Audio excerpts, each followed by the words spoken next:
Silver Ridge, New Mexico Territory existed as a rough collection of buildings serving miners, ranchers, and the occasional traveler brave enough to venture into the unforgiving southwestern landscape. The town's social order was simple and brutal. The strong dominated, the weak submitted, and Jack, Bull, Dawson sat firmly at the top of the hierarchy. At 6'4" and nearly 280 pounds of muscle built from years of ranch work and brawling, Bull had never lost a fight and never expected to. His reputation for cruelty was matched only by his enjoyment of it. 22-year-old Joseph Walking Bear rode into Silver Ridge on a warm afternoon in late summer, leading a tired horse and carrying minimal possessions. Joseph was lean and compact at 5'9", with the quiet demeanor of someone who'd learned to observe before speaking. He'd left the reservation seeking work that would allow him to send money back to his widowed mother and younger siblings. His education at a mission school had taught him English and basic skills, but it hadn't prepared him for the casual hostility many frontier towns showed toward Apache people. Joseph's first stop was the general store, where he inquired politely about work opportunities. The storekeeper, a nervous man named Henderson, eyed him warily. "Not much work for your kind around here. Ranchers don't trust Apache with their livestock, if you understand." Joseph understood perfectly. Prejudice required no explanation. "I'm a good worker. Honest and reliable. I'll do any job." Henderson softened slightly at the young man's dignified persistence.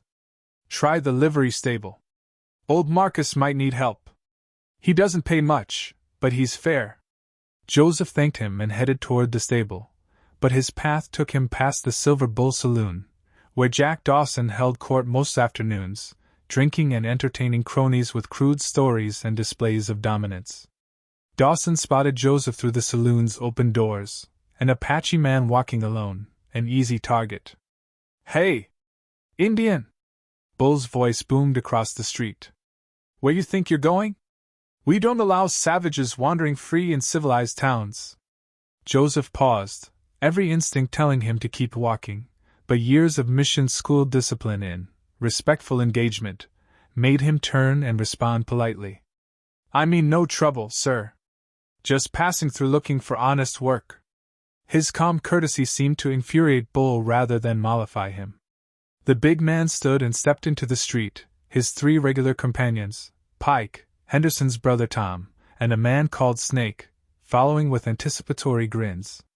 They'd seen this performance before and knew entertainment was coming. "Honest work?" Bull laughed mockingly. "Apache don't know honest. They know stealing, killing, and lying. That's it."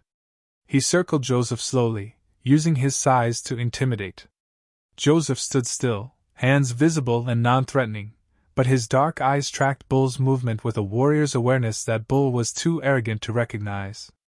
"I'm not here for trouble," Joseph repeated, his voice steady despite the growing crowd of onlookers gathering to watch the confrontation. "Just work." Bull suddenly shoved Joseph hard, sending him stumbling backward. "There's your work, entertaining us. Dance, Indian. Do one of those savage dances." His companions laughed, and several townspeople joined in, emboldened by Bull's dominance. Joseph regained his footing, his jaw tightening but his hands remaining open. "I won't dance. I'll leave peacefully." He turned to go, but Bull grabbed his shoulder and spun him around. "You leave when I say you leave. Right now I say you dance." What Bull didn't know, what no one in Silver Ridge knew, was that Joseph Walking Bear had been trained from childhood by his grandfather, a respected warrior who'd fought in the Apache Wars before surrender. The training wasn't just physical technique but philosophical.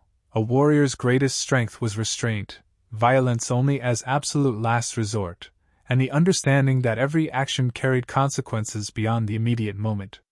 Joseph had absorbed these lessons completely, which was why he'd left the reservation seeking peaceful existence rather than following the path of resistance some young Apache men chose. But Bull Dawson knew nothing of philosophy or restraint.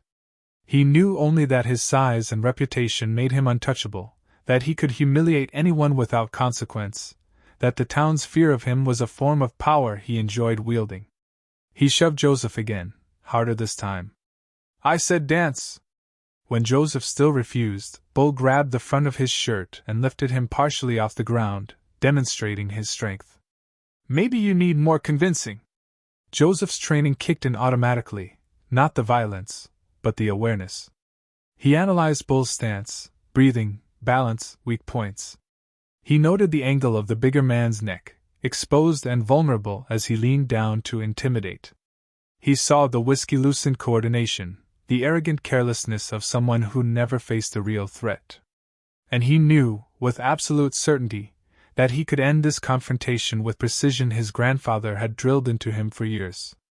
But he also knew that violence would solve nothing, would only confirm every prejudice these people held about Apache. Savagery. Please, Joseph said quietly, his voice carrying a warning. Bull was too drunk and arrogant to hear. Let me go. I don't want to hurt you. The crowd laughed at the absurdity, this slight Apache man threatening Bull Dawson. Bull's face reddened with rage at the perceived challenge. Hurt me? You're gonna hurt me? He shook Joseph like a doll. I'm gonna teach you what happens to Indians who don't show proper respect. Bull drew back his massive fist, preparing to demonstrate his dominance with violence, and Joseph made a decision that would haunt him for the rest of his life. In that split second, with Bull's fist coming toward his face and no escape possible, Joseph acted. Not with rage or hatred, but with the precise, economic motion his grandfather had taught him, a single strike designed to stun and disable without permanent injury. His hand shot forward, fingers rigid, targeting the nerve cluster at the side of Bull's thick neck. The technique was perfect, exactly as trained, precise angle, controlled force, targeting the vagus nerve to cause temporary disorientation. In practice and in traditional contexts, it would have left an opponent briefly incapacitated but ultimately fine. But Bull Dawson wasn't a training partner or a traditional warrior. He was a heavy drinker with compromised health, undiagnosed hypertension, and arteries weakened by years of hard living. The strike, combined with his existing condition and the shock to his system, triggered something catastrophic. Bull's eyes widened with surprise rather than pain. He released Joseph and stepped backward, his hand going to his neck. His face flushed deep red, then began turning purple. He tried to speak but no words came, only a strangled sound. His companions watched with confusion transitioning to alarm as Bull stumbled, his massive body suddenly uncoordinated. Bull? Bull, you okay? Pike grabbed at him, but Bull's knees buckled. He crashed to the street like a felled tree, the impact raising dust that settled slowly over his motionless form. The crowd fell silent, shock replacing the earlier mockery. Joseph stood frozen, his hands still extended from the strike, his mind unable to process what was happening. This wasn't supposed to happen. The technique was defensive, temporary, not lethal. But Bull Dawson wasn't moving, wasn't breathing, his face locked in an expression of surprise. The town doctor, who'd been among the crowd, pushed forward and knelt beside Bull, checking for pulse, for breathing, for any sign of life. After several long minutes, Dr. Morrison looked up, his face pale. He's dead. His heart just stopped. The words hung in the air like a death sentence of their own. The crowd's mood shifted instantly from shock to anger, turning toward Joseph, who still stood motionless, his mind trapped in the impossible reality that a defensive technique, a single strike meant only to protect himself, had killed a man. The Indian killed Bull, someone shouted. Murdered him. Others took up the cry, and Joseph suddenly found himself surrounded by hostile faces, vengeful and furious. Marshal Tom Bradley pushed through the crowd, his weathered face grim. Everybody back! Now! His authority created a small space around Joseph and Bull's body. Bradley looked at Joseph with an expression mixing suspicion, confusion, and something that might have been sympathy. Son, I need you to come with me. Right now. For your own safety as much as anything else. Joseph's voice, when he finally found it, was barely a whisper. I didn't mean, it was defense, he was going to. But words felt inadequate to explain the impossible, that 1 second of violence had ended a life and potentially destroyed his own. As Marshal Bradley led Joseph toward the jail, the young Apache man looked back at Bull Dawson's body lying in the street, surrounded by shocked onlookers, and felt the weight of a truth his grandfather had tried to teach him, that violence, even in defense, even with the best intentions, carried consequences that could never be fully controlled. He'd taken a life. The man had been a bully and an aggressor, but he'd still been a human being. And now Joseph would have to live with what he'd done, intentional or not, for the rest of his life. The humiliation had lasted minutes. The killing had taken seconds. But the consequences would last forever. The jail cell in Silver Ridge was small and stifling, with bars that cast striped shadows across the dirt floor as afternoon faded to evening. Joseph sat on the narrow cot, his hands still trembling slightly, his mind replaying those fatal seconds in an endless loop. He'd defended himself, that was true. Bull had been the aggressor, had shoved him, threatened him, was about to strike him. But the man was dead, and Joseph's hand had delivered the blow that stopped his heart. Intention versus outcome, defense versus killing, the lines blurred in ways that made Joseph feel sick with guilt and confusion. Marshal Bradley returned after several hours, accompanied by Dr. Morrison. The marshal's face was troubled as he unlocked the cell and gestured for them to enter. "Joseph, this is Dr. Morrison. He needs to ask you some questions about what happened, specifically, what you did to Bull Dawson." Joseph met the doctor's eyes, seeing curiosity rather than the hostility he'd expected. "I struck him once. On the neck. It was a defensive technique my grandfather taught me, supposed to stun but not seriously injure. I never intended to kill him." Dr. Morrison pulled out a notebook. "Can you describe the exact location and method of the strike? This is important." Joseph demonstrated on himself, showing the precise point on the side of the neck where his grandfather had taught him to target the vagus nerve cluster. "Like this. Firm pressure but not excessive force. In training, it causes temporary disorientation, maybe brief unconsciousness. That's all. Never death." The doctor nodded slowly, making notes. "That explains a lot. Joseph, I performed a quick examination of Dawson's body. He had severe arterial disease. His blood vessels were in terrible condition from years of heavy drinking and poor health. He also showed signs of undiagnosed heart problems." The marshal leaned forward. "What are you saying, Doc?" Morrison chose his words carefully. "I'm saying that Bull Dawson was a walking time bomb. His health was so compromised that any significant shock to his system could have triggered cardiac arrest. It might have been your strike, Joseph, but it could just as easily have been a fall from a horse, a bar fight with anyone else, or even severe stress. With his condition, he was probably months away from a fatal heart attack regardless." Joseph felt a tiny measure of relief, but it was quickly crushed by the realization that this nuance wouldn't matter to an angry town that had just lost its most powerful resident. "Will that make a difference?" Joseph asked quietly. "In what happens to me?" Marshal Bradley's expression was grim. "It should make a difference. This was clearly self-defense. Dozens of witnesses saw Bull attack you first. And Doc's medical opinion suggests Dawson's own poor health was the primary cause of death. But—" he paused, clearly struggling with how to explain the reality. "But you're Apache, and Bull was white and well-connected. His brother Tom is calling for your hanging. Others are joining in. There's talk of taking justice into their own hands if the law doesn't act fast enough." Dr. Morrison added his perspective. "For what it's worth, I'll testify that this was a tragic accident resulting from Dawson's pre-existing condition combined with his own aggressive behavior. You defended yourself with minimal force. The fact that it proved fatal is terrible luck, not murder." Joseph appreciated the doctor's fairness but understood the bigger picture. "Marshal, I've seen how frontier justice works. A dead white man and a living Apache. That equation only has one outcome in most people's minds, regardless of circumstances or medical explanations." Bradley couldn't deny it. "I'm trying to arrange for a proper trial, with a circuit judge from Santa Fe. Judge Hartwell is known for fairness and following actual law rather than mob sentiment. But he won't be here for at least a week. Until then, I have to keep you safe, and that means keeping you locked up where the angry folks can't get to you." Joseph nodded acceptance, though the prospect of days in this cell while outside sentiment built against him was terrifying. "I understand. Thank you for not assuming the worst about me." The marshal stood to leave but paused. "Joseph, I've been lawman in Silver Ridge for 12 years. I've watched Bull Dawson terrorize this town, bully anyone smaller or different, and hurt people for sport. Nobody stood up to him because they were scared. What you did, defending yourself, that took courage.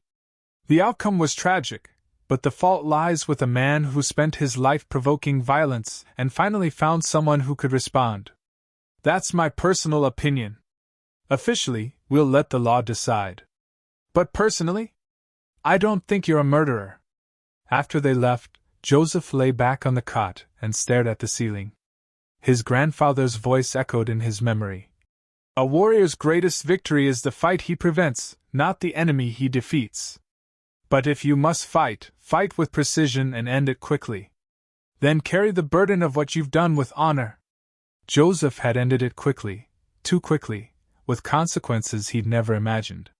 Now came the harder part, carrying the burden, facing a trial where his life hung in the balance, and somehow living with the knowledge that his hands had taken a life, however accidentally. Over the following days, Joseph learned from the marshal's brief reports how the town was splitting over his case.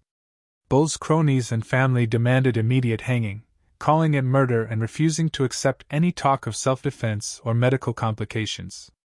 But other townspeople, those who lived in fear of Bull's cruelty, were speaking up hesitantly, acknowledging that Bull had been the aggressor, that he'd humiliated and hurt countless people over the years, and that perhaps this tragedy was the inevitable result of a lifetime of violence coming back to haunt him. The storekeeper, Henderson, actually visited Joseph in jail, bringing food and words of surprising support.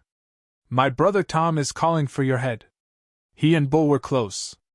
But I want you to know, what Bull did to you that day, he's done versions of it to dozens of people. Most of us were too scared to fight back. You defended yourself. That's not murder in my book, regardless of what happened after." Joseph thanked him, moved by the gesture from someone who had family on the other side of the conflict. Dr. Morrison also became an unexpected ally, visiting frequently to check on Joseph's well-being and prepare his medical testimony.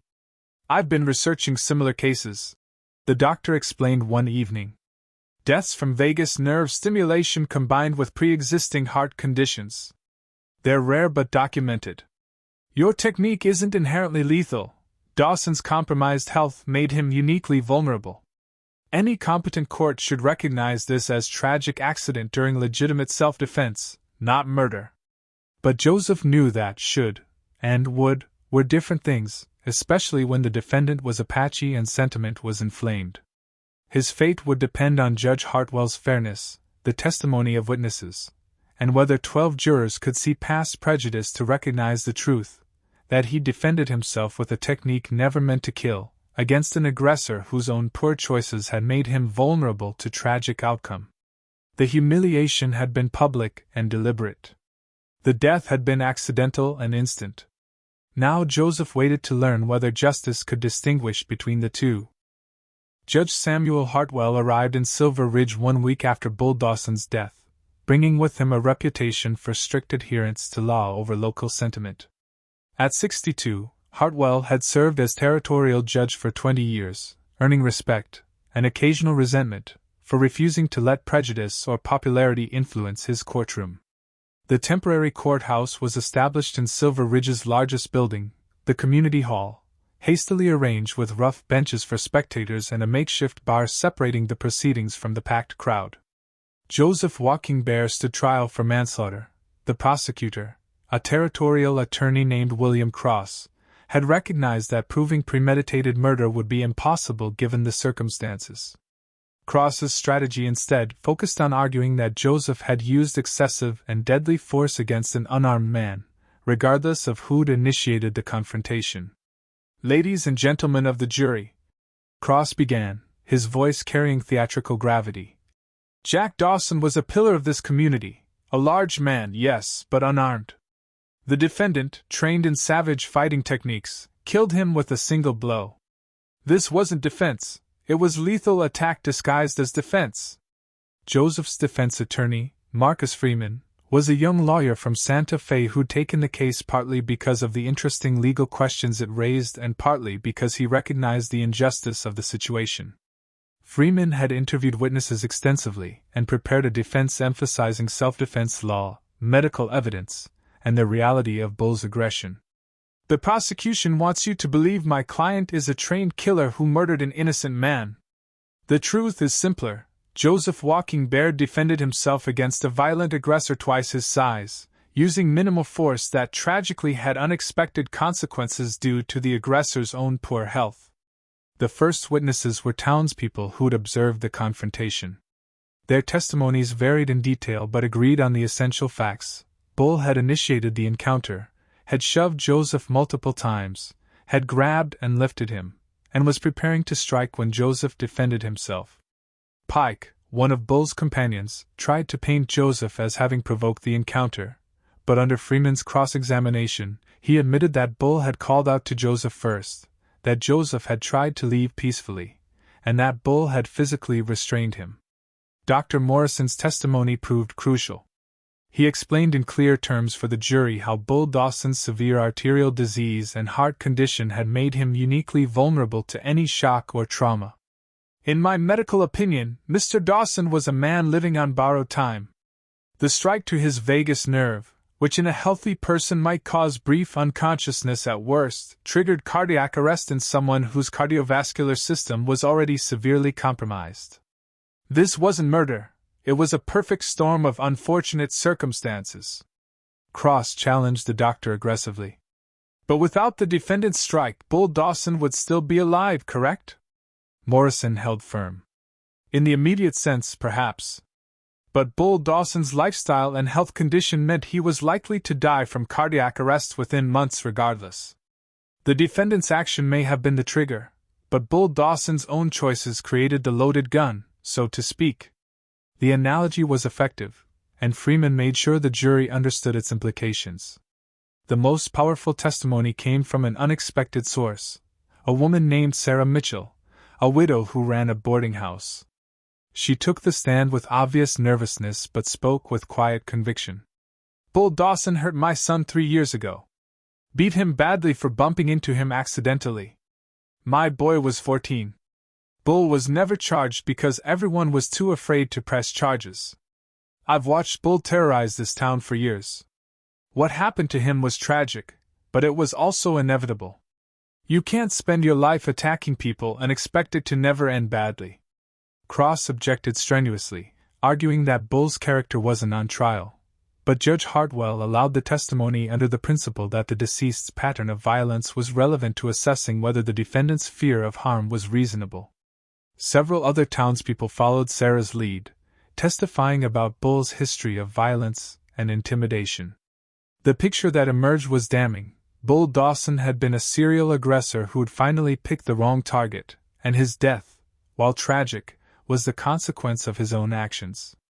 Joseph took the stand on the third day of trial, his testimony quiet but clear. Freeman led him through his background, his grandfather's training, the philosophy of restraint, his reasons for leaving the reservation seeking peaceful work. Why did you strike Bull Dawson? Freeman asked the critical question. Joseph's answer came from deep reflection during his days in jail. Because I believed he was going to seriously hurt me, and I had no escape. I used the technique my grandfather taught me, intended to stun, not to kill. I never wanted him dead. I never wanted to hurt anyone. But he left me no choice but to defend myself.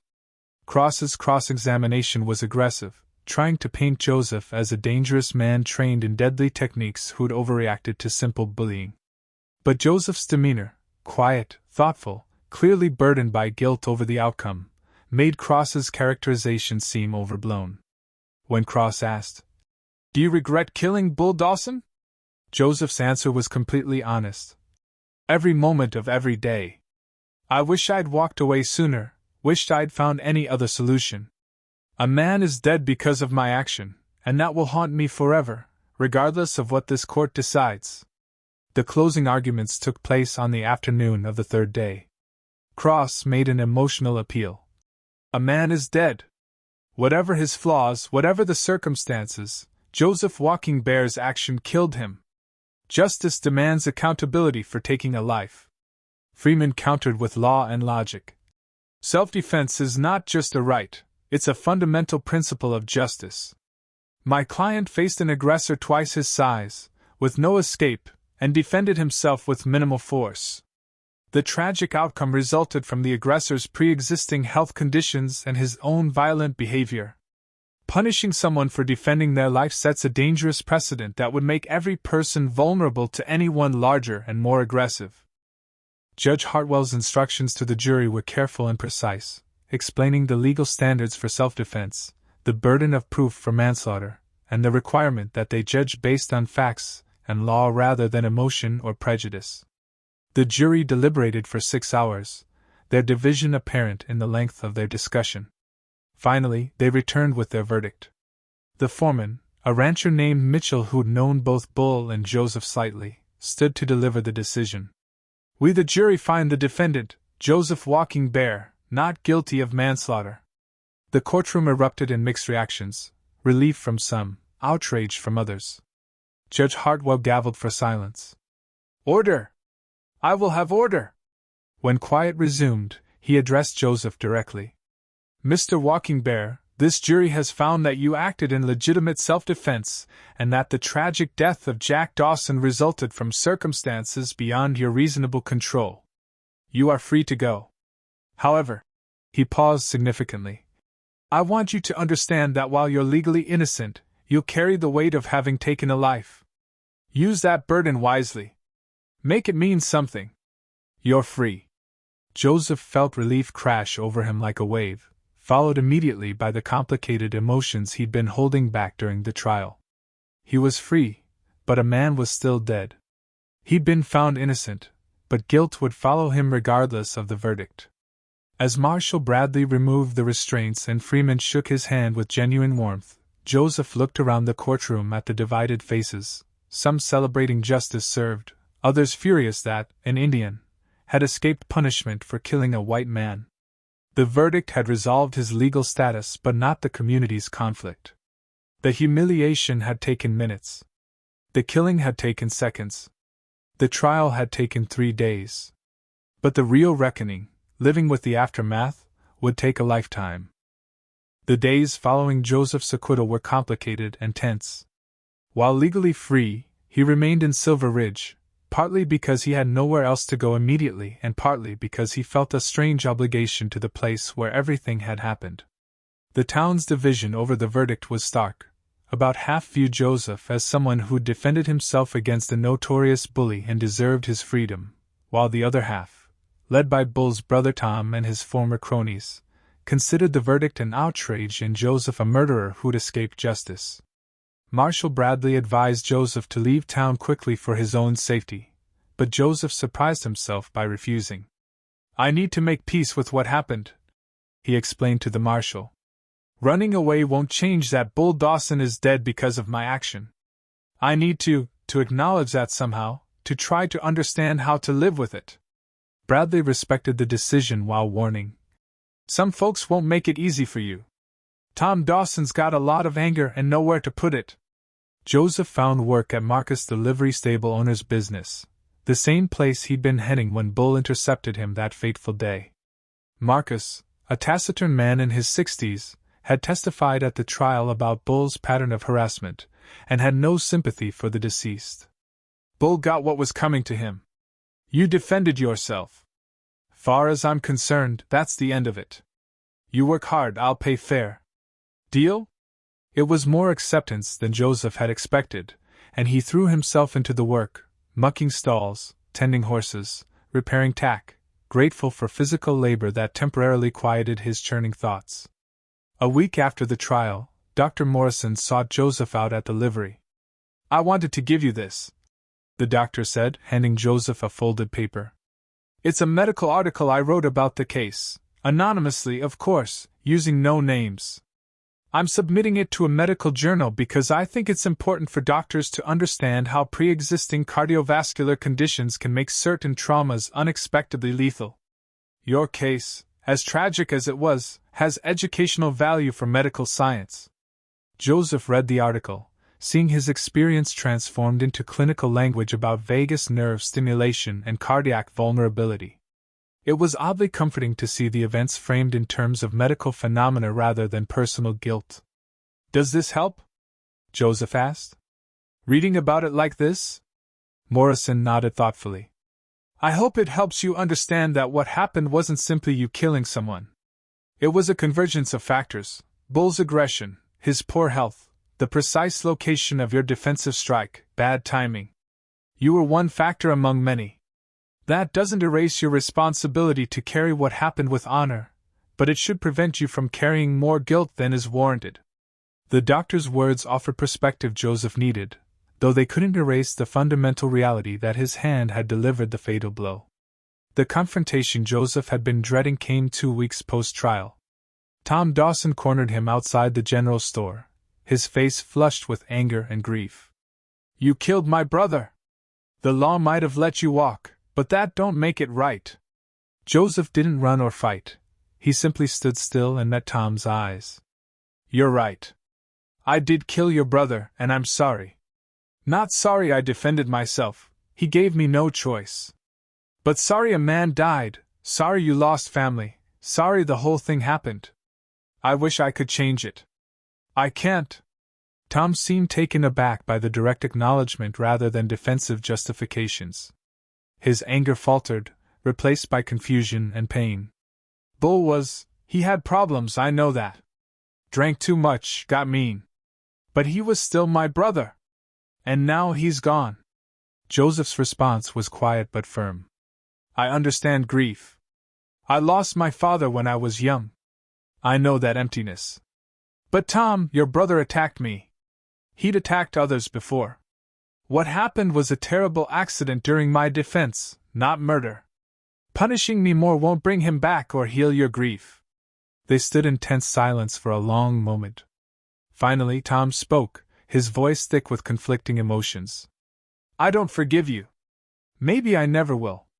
But the judge said it was self-defense, and enough people said Bull was the aggressor. I reckon the law is spoken, even if I don't like what it said. Just stay away from me. And don't you dare forget what happened. Don't you dare move on like Bull's death don't matter. Joseph nodded solemnly. I won't forget. Every day I remember. That's my burden, and I'll carry it for the rest of my life. As weeks became months, Joseph settled into an unexpected routine in Silver Ridge. The livery work provided purpose and income he sent home to his mother as planned. Some townspeople remained hostile, but others began treating him with cautious respect, recognition that he'd faced an impossible situation with more restraint than most would have shown. The widow Sarah Mitchell occasionally brought him food, a gesture of solidarity from someone who understood both injustice and the complexity of moral questions. Dr. Morrison became something of a mentor, their conversations exploring the intersection of violence, medicine, and ethics. Joseph also made an unexpected connection with Father Domingo, the local priest, who approached him one day at the livery. I've been thinking about your situation, the priest said without preamble. You defended yourself and a man died. The law found you innocent, but you're clearly carrying guilt regardless. May I offer a perspective? Joseph, though not Catholic, was curious. Please. In our tradition, Father Domingo explained, there's a concept called moral complexity, the understanding that sometimes there are no good choices, only less bad ones. You could have let Bull beat you, possibly severely. That would have avoided killing him but would have dishonored your right to self-defense and your grandfather's teaching. You chose to defend yourself minimally, and tragic accident resulted. That's not sin in the traditional sense, it's human limitation in a complex situation. What matters now is how you carry forward. Guilt that paralyzes you serves no one. Guilt that motivates you to live with greater consciousness and compassion, that honors the life that was lost. The priest's framing resonated deeply with Joseph's Apache spiritual understanding, which also emphasized balance and learning from difficult experiences rather than being destroyed by them. Over time, Joseph began to integrate what had happened into a larger understanding of his life's path. He'd come to Silver Ridge seeking work.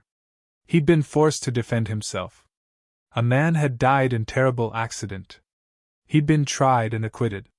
Now he needed to decide who he would become in the aftermath. 6 months after the trial, Joseph made a decision. He would stay in Silver Ridge, but he would also do something more. He approached Marshall Bradley with a proposal. "I want to teach young people, Apache and white, about conflict resolution, de-escalation, and defense techniques that emphasize restraint.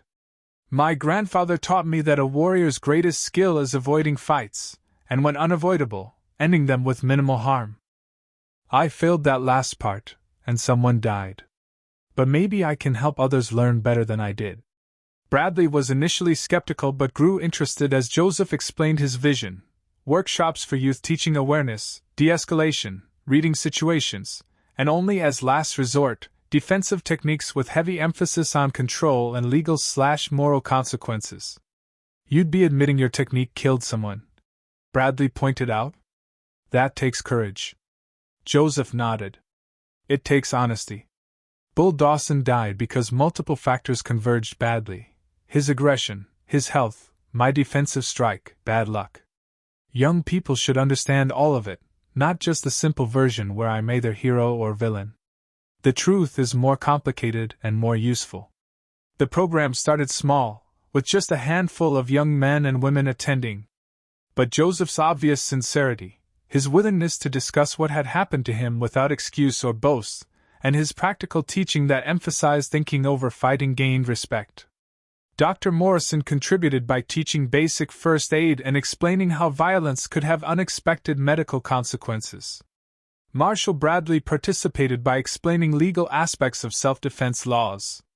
What had started as Joseph's personal attempt at penance evolved into something valuable for the community. A year after Bull Dawson's death, Joseph stood at the man's grave, where he'd gone occasionally to sit and reflect. Tom Dawson appeared, having apparently had the same idea. They acknowledged each other warily, but without the previous hostility. "You still teaching that class?" Tom asked after a long silence.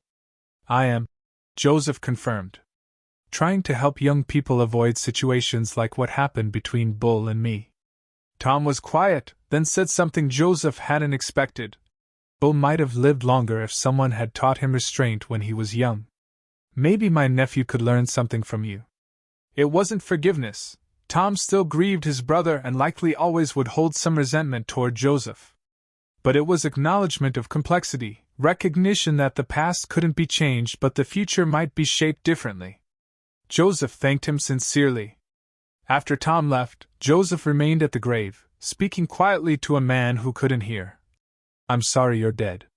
I'm sorry I was the one who struck the blow, even if it was defense.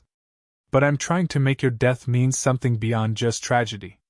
I'm trying to teach others what we both learned too late, that violence has consequences none of us can fully control." The humiliation had lasted minutes, Bull Dawson asserting dominance over someone he viewed as weak.